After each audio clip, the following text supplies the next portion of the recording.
शहीद सेना के जवानों को सिविलियन मतलब हम सब लोग सलामी करते हैं, मगर पूरे देश में एकमात्र क्षेत्र है पुंछ और राजौरी का जहां सिविलियन जो शहीद हुए हैं उसको भारत की सेना सलाम करती है। मित्रों, भारत की सेना सलाम। आपने भारत की सुरक्षा का एक अभेद दीवार यहां पर बनाया हुआ है और इसके कारण देश भर के भारतीय आपके भरोसे चैन की नींद सो पाते। माताओं, भाइयों, बहनों, आज में नवरात्र है, अंतिम दिन है।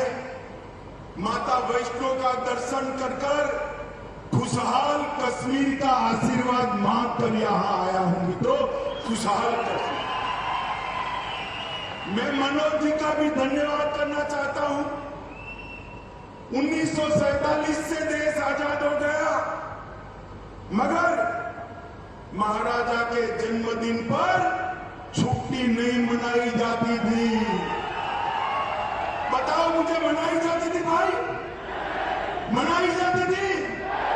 मनोज जी ने महाराजा जी के जन्मदिन को छुट्टी घोषित कर उनका जो योगदान है उसको श्रद्धांजलि देने का काम किया।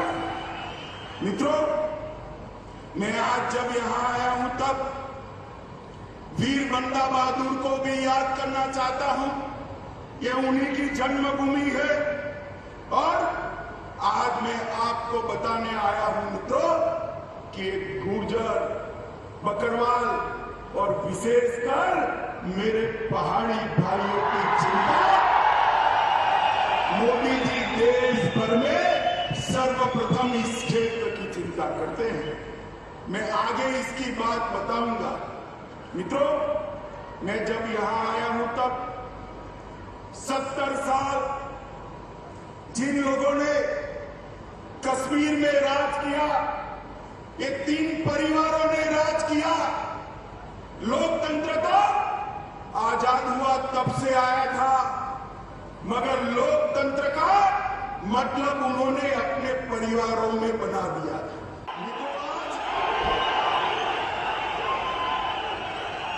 आज धारा 370 हटने के बाद मोदी जी ने वादा किया था कि हम जल्द से जल्द चुनाव कराएंगे। चुनाव के लिए परिसीमन जरूरी था, क्योंकि पहले जो परिसीमन हुआ था ये 3 परिवारों ने अपने लिए किया था। परिसीमन आयोग के नियमों के अनुसार नहीं किया था। पहली बार आजादी के बाद परिसीमन हुआ और ये पहाड़ी क्षेत्र की सीटों में बढ़ोतरी हुई है भाई, बढ़ोतरी। परिसीमन के कारण राजौरी, पुंछ, डोडा, किश्तवाड़ जिन लोगों को अन्याय होता था वो अन्याय को मोदी जी ने एक झटके में परिसीमन की प्रक्रिया शुरू कर समाप्त कर दिया।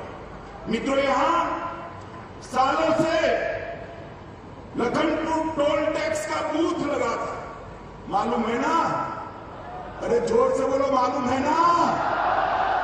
अब सीमेंट जो भारत के अन्य क्षेत्रों से आती थी उस पर टोल टैक्स, लोहा आएगा टोल टैक्स, खाने पीने की चीजें आएगी टोल टैक्स। महंगाई किसकी बढ़ती थी भाई? आप लोगों की बढ़ती थी ना। मोदी जी ने टोल टैक्स को समाप्त कर महंगाई को कंट्रोल करने का काम किया है। ये 3 परिवारों ने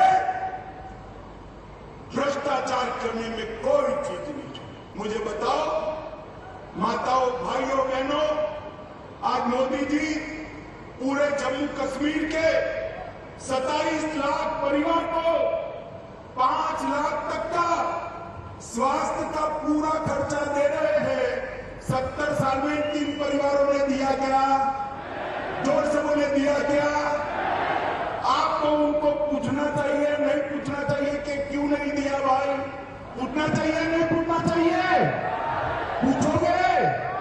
मैं बता देता हूं क्यों नहीं दिया। क्योंकि जो कुछ भी पैसा आता था वो भ्रष्टाचार कर घर ले जाते थे। आपके लिए पैसा ही नहीं बचता था, कहां से आपके आरोग्य की चिंता करें? ये मोदी जी ने ढेर सारी नई शुरुआतें की है, मैं बाद में इस पर भी आता हूं। मित्रों, करप्शन को कंट्रोल करने के लिए एंटी करप्शन ब्यूरो बनाया गया। विसल ब्लोअर एक्ट को यहां लागू कर दिया गया। उमंग के माध्यम से आपके मोबाइल से फरियाद लेने की शुरुआत की गई। सतर्क नागरिक मोबाइल एप्लीकेशन खोल दिया गया। विजिलेंस की ऑफिस खोल दी गई और इलेक्ट्रॉनिक विजिलेंस क्लियरेंस की सिस्टम भी आ गई। माताओं, भाइयों, बहनों, पूंछ हो, राजौरी हो, अपना जम्मू हो कि घाटी हो, सबसे ज्यादा रोजगारी हमारे जम्मू कश्मीर में अगर कहीं से है तो मुझे बताओ, पर्यटन से है या नहीं है? जरा जोर से बोलो, पर्यटन से रोजगारी आती है या नहीं आती? मैं आज आपको एक आंकड़ा कहने आया हूं। आज तक आजादी के 75 साल में कभी भी इतने पर्यटक जम्मू कश्मीर में नहीं आए हैं। जनवरी 22 से लेकर आज तक 1,62,00,000 पर्यटक हमारे जम्मू कश्मीर के अंदर आए हैं।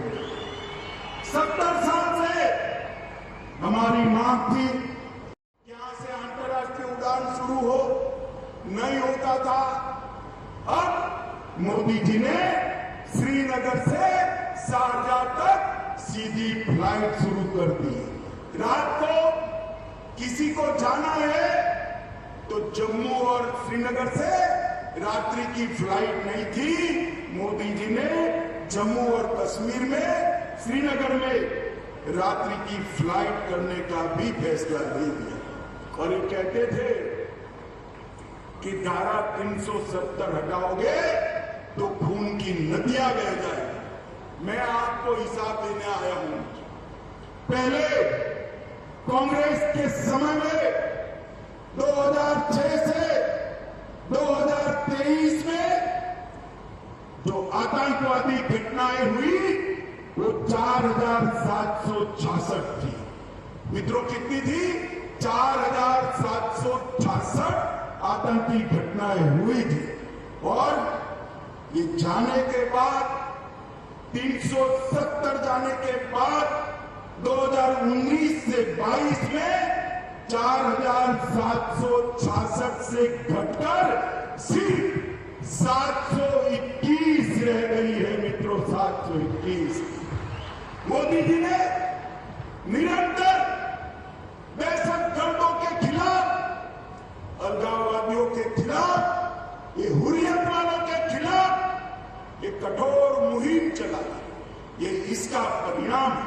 और मित्रों, पहले जो सुरक्षा बलों की मृत्यु होती थी वो 1200 के आसपास होती थी। 1200 से घटकर 137 आकर रह गई है। यही बताता है कि जम्मू कश्मीर सुरक्षित हुआ। पहले मुझे बताओ भाइयों बहनों, आए दिन पथराव के समाचार अखबार में आप पढ़ते थे या नहीं पढ़ते थे? बोलो भाई, जोर से बोलो। सुना ही नहीं पड़ा? पढ़ते थे या नहीं पढ़ते थे? अब पथराव के समाचार आते हैं क्या? आते हैं क्या? मोदी जी ने युवाओं के हाथ से पत्थर लेकर लैपटॉप थमाने का काम किया है, नौकरी देने का काम किया। ये परिवर्तन जम्मू कश्मीर के लिए बहुत महत्वपूर्ण है। माताओं, भाइयों, बहनों, मैं राजौरी आया हूं। मैं आपको कहना चाहता हूं, राजौरी में मेडिकल कॉलेज की आपने कभी कल्पना भी की थी क्या? जरा जोर से बोलो, की थी क्या? राजौरी में मोदी जी ने मेडिकल कॉलेज भेजकर न केवल यहाँ के बच्चों को डॉक्टर बनने का मौका दिया है, मेरे पहाड़ी भाइयों के लिए मुफ्त में इलाज हो इसकी व्यवस्था यहीं पर कर दी है। आपको किसी को जम्मू जाना नहीं पड़ेगा। इसके साथ साथ कठुआ, डोडा, अनंतनाग, बारामूला और अपना राजौरी, ये सारे मेडिकल कॉलेज बनाए सिर्फ राजौरी के लिए 139 करोड़ रुपया मोदी जी ने खर्च करने का काम किया है।